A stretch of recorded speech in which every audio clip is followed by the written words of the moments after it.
Hello, everybody. Welcome to the podcast. Today, we are going to be talking about voting. It's a very important subject, and a lot of people talk about whether you should force people to vote or not. So, hopefully, by the end of the episode, you will change your mind about voting. Maybe you shift your views, or at least maybe your views are going to become more nuanced. Let's start with ancient Athens. In the 5th century BCE, citizens were expected to participate in public life. If you didn't, they called you idiotas, or right now it's called idiot. No voting equals no virtue. Basically, you ghosted democracy, and democracy called you dumb.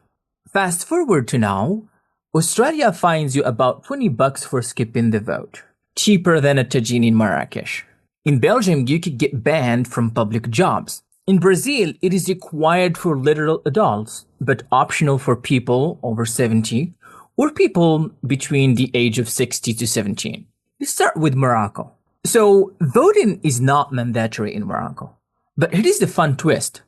In 2021, voter turnout jumped to about 50%. It was a rare high because 3 major elections happened at the same time.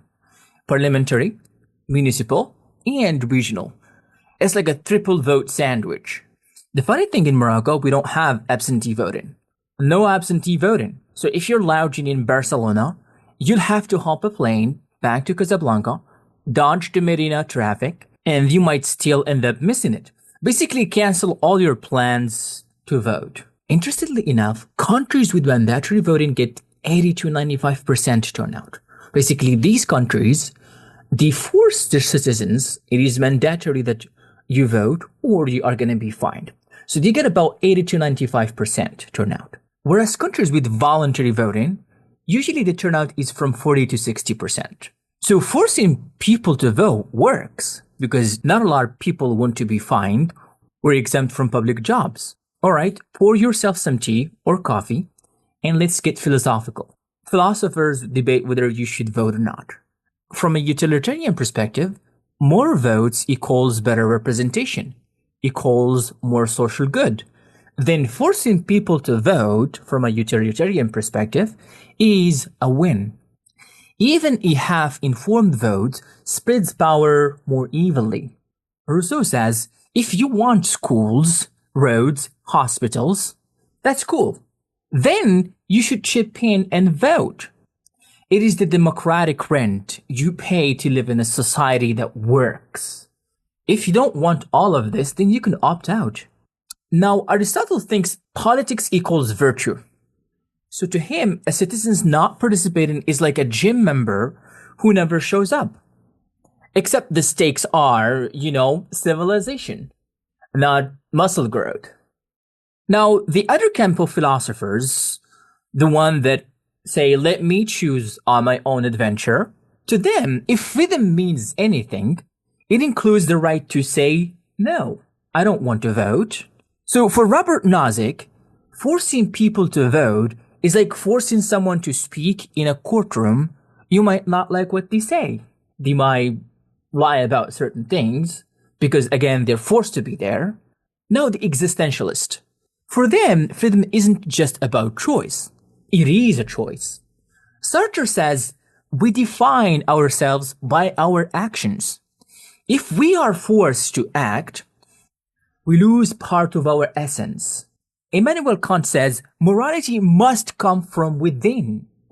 A coerced vote to him is just a ticking box. Authenticity matters, especially in a moral system. You can't coerce people to vote because that's going to be immoral. Now, enough about philosophy, let's get into psychology and talk about the intrinsic motivations for voting. Do you vote because you care or because someone's watching? Research says external pressure, like fines, can kill internal passion over time.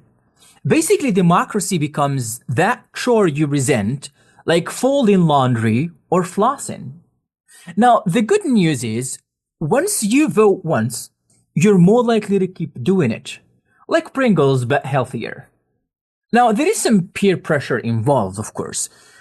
When voting is normalized, if most people vote in your country, you're more likely to do it. People are not going to question voting. In Australia, not voting is seen as suspicious, like going to Italy and ordering a pineapple pizza.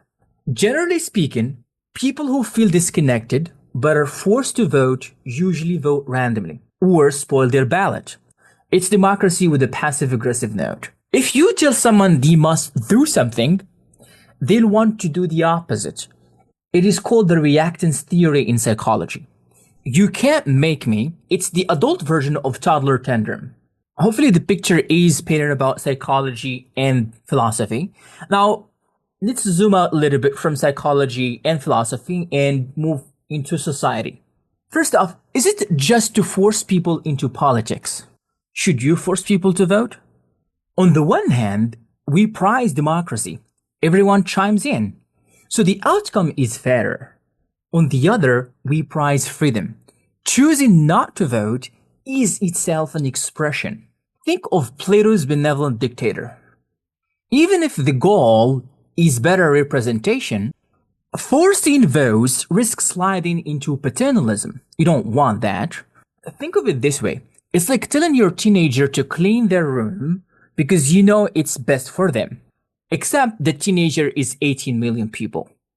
Moroccan constitution enshrines both the right to vote and the duty to participate in public life, yet stop short of compulsion. If the constitution says you may vote, does adding you must vote enhances justice or dilute the right itself? So maybe we agree on compulsion, but who gets a pass? Who should be exempt from voting? In Australia's jurisdiction, citizens with serious illness or mobility issues can apply for special exemptions. In Morocco, rural Atlas communities often lack accessible polling stations. Should they be fined for not voting? Now, imagine a Moroccan mother working in Casablanca, juggling 3 jobs or 4 with a newborn. Does the law automatically fine her for not voting? Now, just as some people refuse military service, should there be civil objectors who honestly feel politics harm their mental life?